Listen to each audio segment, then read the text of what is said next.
Mon téléphone a sonné.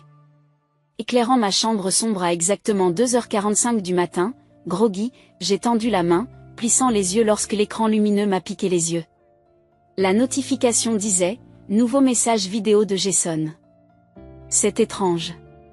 Mon frère n'envoyait jamais de vidéo. Surtout pas à cette heure-ci. Curieuse, j'ai ouvert le message. Mes yeux se sont à peine ajustés pour faire la mise au point et la vidéo se mit brièvement en mémoire tampon, puis s'anima, tremblant légèrement comme si elle avait été filmée à la hâte. Des voix familières ont envahi ma chambre, me réveillant brusquement. Sérieusement, elle n'ira nulle part dans la vie, la voix de ma mère, sans équivoque, a tranché le silence comme un couteau, s'enfonçant dans ma poitrine. Honnêtement, elle n'est rien d'autre qu'un fardeau sans valeur. Une froideur s'est infiltrée en moi, me glaçant jusqu'à la moelle, et je me suis redressée dans mon lit. Incapable de respirer. La voix graveleuse de mon père a répondu immédiatement. Elle devrait être reconnaissante que nous ne l'ayons pas encore mise à la porte. Qu'a-t-elle jamais fait pour cette famille? J'ai senti l'engourdissement se propager au bout de mes doigts, j'ai serré le téléphone très fort, mon cœur battant douloureusement dans ma poitrine. Comment pouvait-il dire de telles choses sur moi?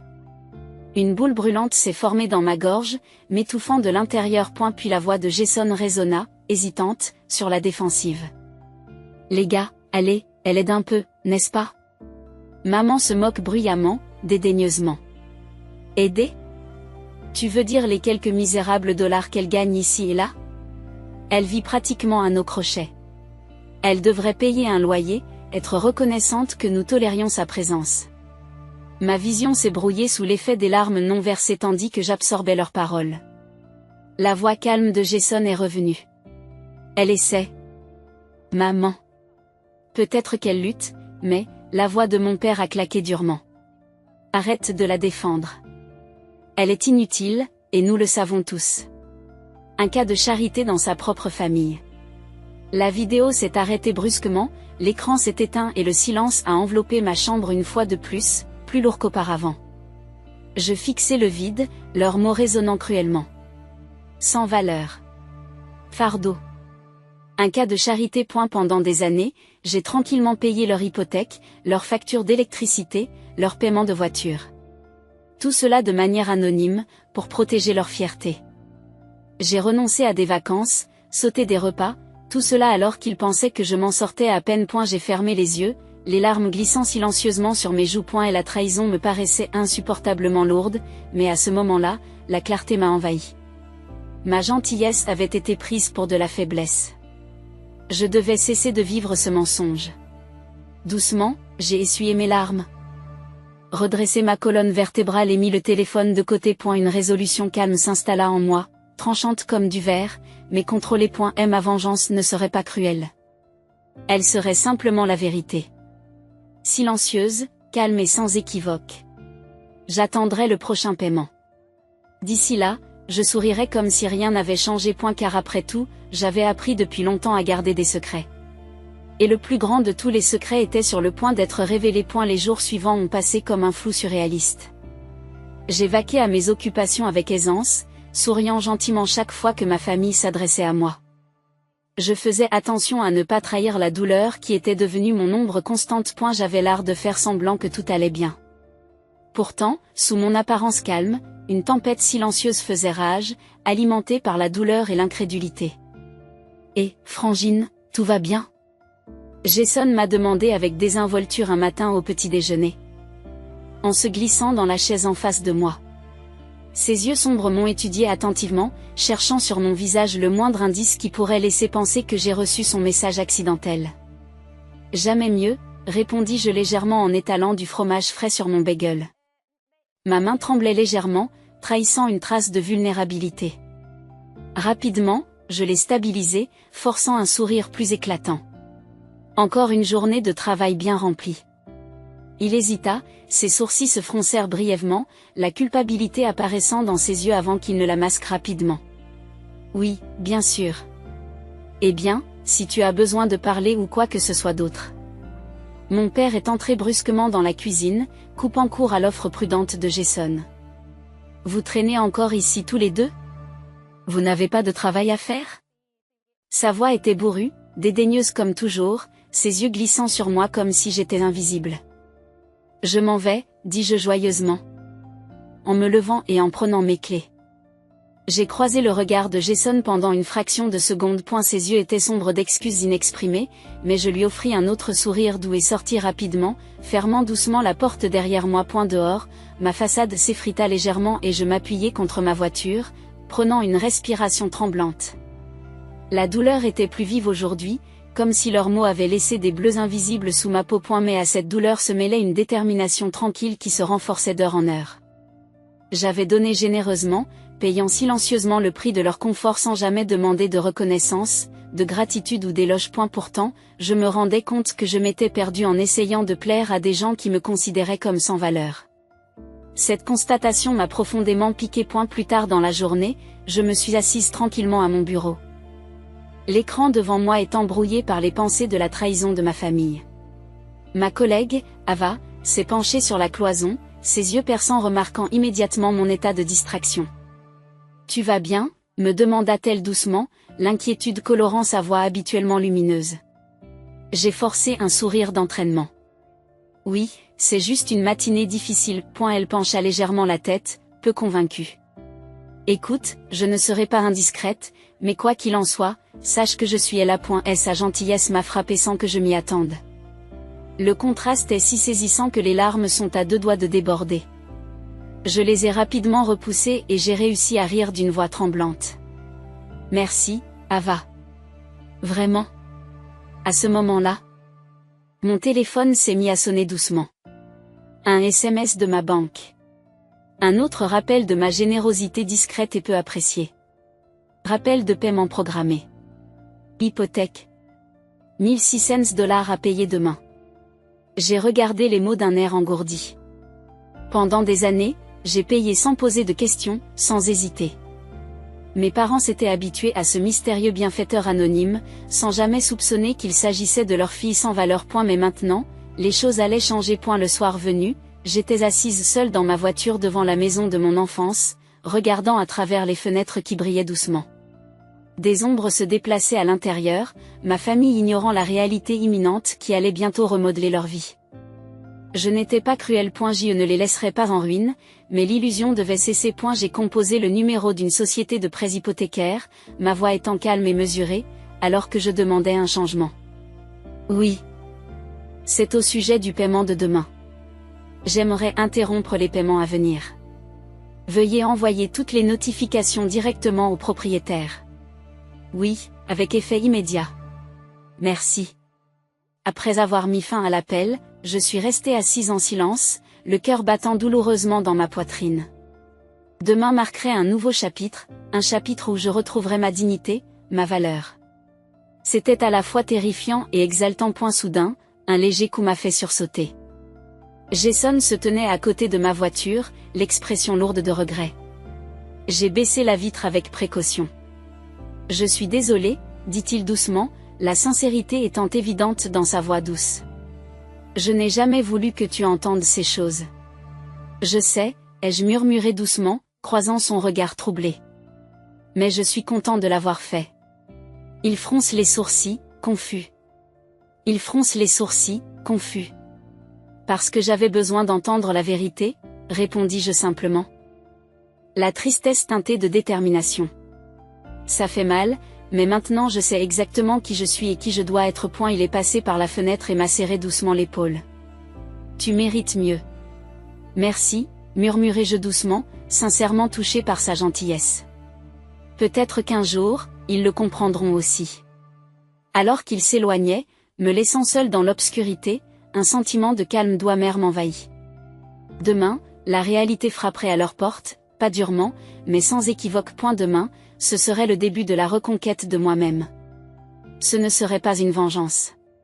Ce serait la justice. Mon téléphone a de nouveau sonné, un autre message. Le paiement automatique de l'hypothèque a été annulé. Souriant faiblement, j'ai démarré la voiture, conduisant dans la nuit, vers un avenir où ma valeur ne serait plus jamais remise en question. Le matin est arrivé plus vite que je ne l'avais prévu, et avec lui, un sentiment de calme surréaliste. Aujourd'hui était différent.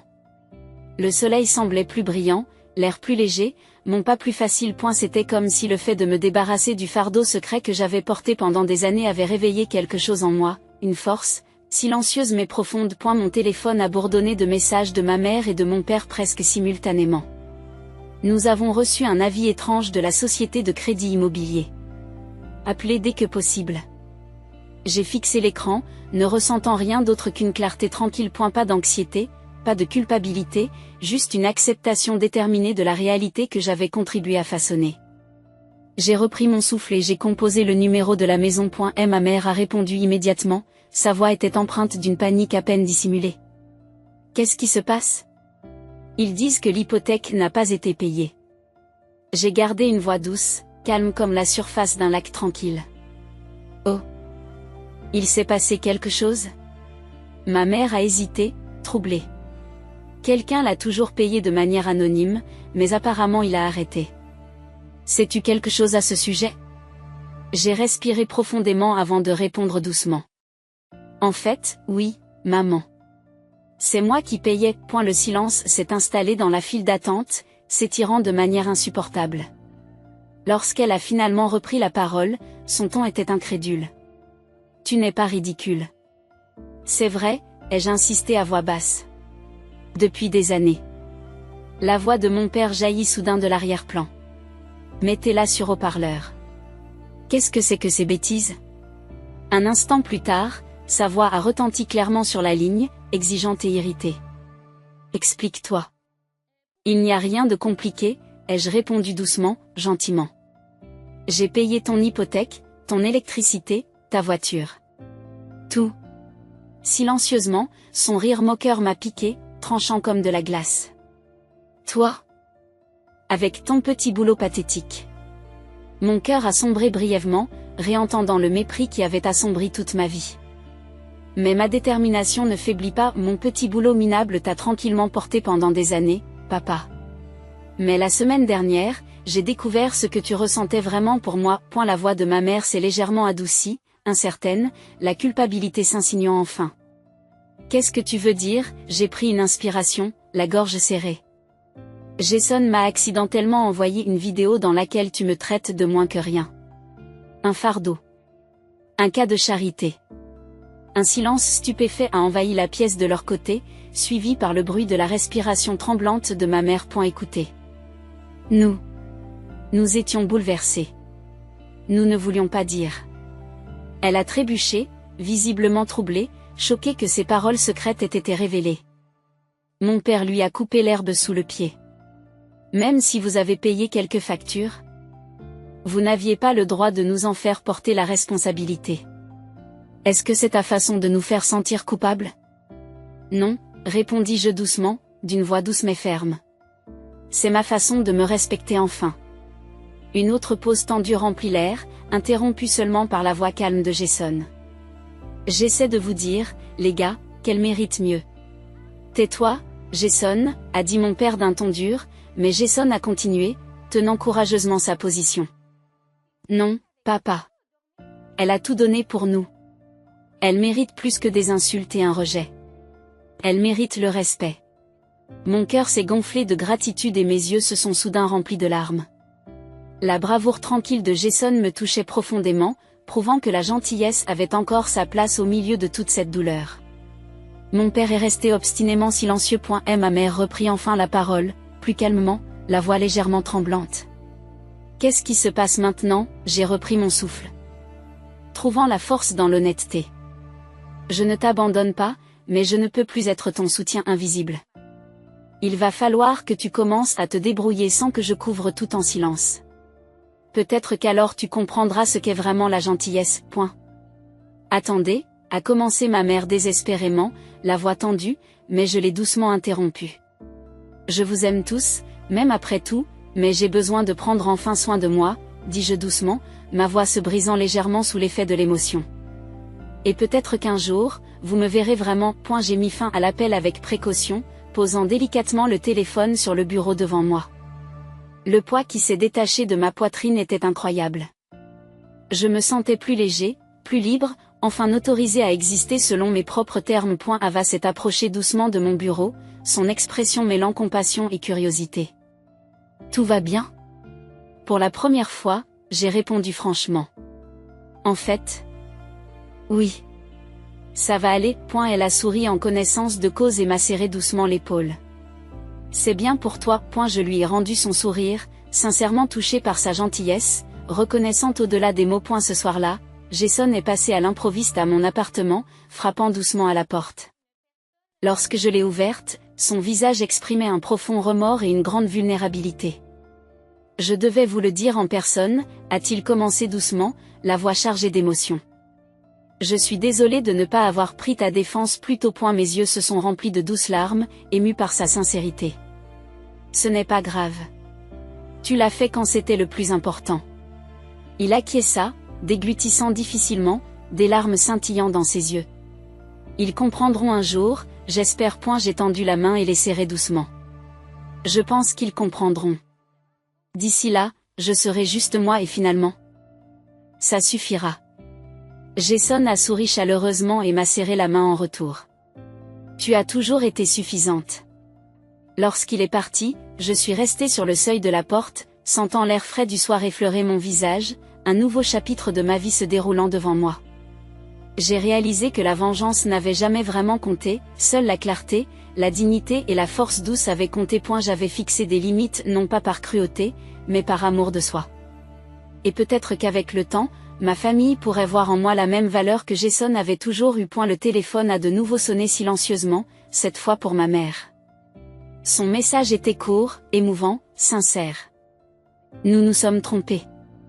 Je suis désolée. Peut-être qu'un jour nous mériterons ton pardon. Les larmes ont coulé doucement sur mes joues, mais pour la première fois depuis toujours, elles m'ont semblé libératrices, apaisantes. Je te pardonne déjà, ai-je murmuré doucement dans la nuit. Mais maintenant, je dois me pardonner à moi-même. Les jours ont passé avec une paix retrouvée qui s'est installée doucement dans ma vie. Chaque matin me semblait plus lumineux, plus facile. J'avais commencé à vivre ouvertement, honnêtement. Je ne me cachais plus derrière l'ombre d'une générosité non appréciée. Un soir, ma mère a frappé doucement à la porte de mon appartement. J'ai hésité à l'ouvrir et je l'ai trouvée là, plus petite et plus vulnérable que je ne l'avais jamais vue. Pouvons-nous parler, a-t-elle demandé calmement, les yeux remplis de remords. J'ai fait un pas de côté et l'ai laissée entrer doucement. Assise en face de moi, elle soupira lourdement. J'aurais dû te voir, a-t-elle admis, la voix tremblante. J'ai été aveugle à votre gentillesse, et j'en suis profondément désolée. Sa vulnérabilité authentique a fait fondre la douleur qui persistait dans mon cœur. J'apprécie cela, maman. Honnêtement, j'avais juste besoin que tu saches la vérité. Elle a hoché lentement la tête, les yeux humides. Nous avons toujours attendu trop et donné trop peu. Je n'avais jamais réalisé à quel point nous avions été injustes. Un doux silence s'est installé entre nous, enfin paisible plutôt que tendu. Je n'ai jamais voulu te faire de mal, ai-je dit doucement. J'avais juste besoin que tu me voies. Elle m'a tendu la main et l'a prise délicatement. C'est le cas maintenant, clairement. Pardonne-nous. J'ai serré sa main doucement, le cœur plus léger qu'il ne l'avait été depuis des années. C'est déjà fait. A eu cours des semaines suivantes, notre dynamique familiale s'est progressivement transformée. La dureté s'est adoucie, remplacée par une gentillesse prudente et un respect mutuel. Même mon père, d'abord réticent, a commencé à montrer des changements subtils. Un hochement de tête discret, un doux remerciement. Des petits gestes qui en disaient long. Un après-midi, Jason est passé, souriant chaleureusement. Devinez quoi? Papa s'est même vanté de toi ces derniers temps. J'ai ri doucement, étonné. C'est vrai? Il a acquiescé, souriant fièrement. Il dit que tu es plus forte qu'il ne l'avait jamais imaginé. Ma poitrine s'est réchauffée. Eh bien, c'est un progrès. Jason m'a serré doucement dans ses bras. Tu nous as appris quelque chose d'important. J'ai souri, me sentant vraiment guéri. Qu'est-ce que c'est que ça? Il a souri sincèrement. Et la vraie force vient de la gentillesse, même quand c'est difficile. Pour la première fois depuis longtemps, je me suis sentie pleinement vue, pleinement appréciée. Non pas pour ce que je donnais, mais simplement pour ce que j'étais. Des mois plus tard, je souriais dans le jardin de mes parents, la lumière du soleil filtrant à travers les branches. Notre relation s'était transformée, Elle n'était plus tendue par des rancœurs cachées ou des blessures inexprimées. Aujourd'hui, nous fêtions quelque chose de significatif. Les fiançailles de Jason. Mon père s'est approché doucement, le visage plus doux, sincère. Merci d'être venu, a-t-il dit doucement. Cela représente beaucoup. J'ai souri chaleureusement. Je suis heureux que nous soyons là. Et elle a marqué une pause, l'émotion colorant sa voix. Je ne l'ai jamais dit assez clairement. Je suis fière de toi. Tu as fait preuve de plus de courage et de gentillesse que moi. Ces mots m'ont fait chaud au cœur. Merci, papa. Cela signifie tout. Et ma mère s'est jointe à moi, posant une main douce sur mon épaule. Tu nous as appris à être meilleurs, à aimer vraiment. Je les ai regardées toutes les deux, profondément reconnaissantes. La douleur qui définissait autrefois notre famille avait fait place à une véritable compréhension et à un respect mutuel. Jason s'est approché avec un grand sourire. Frangine, je te dois une fière chandelle. Tu as sauvé notre famille. J'ai ri doucement. Nous l'avons sauvée tous ensemble. Alors que nous nous tenions là. La joie et les rires nous entourant, j'ai réalisé que la gentillesse n'était pas une faiblesse. C'était une force tranquille, suffisamment puissante pour guérir les blessures les plus profondes. Enfin, j'ai su que j'étais plus que suffisante, exactement comme je l'avais toujours été.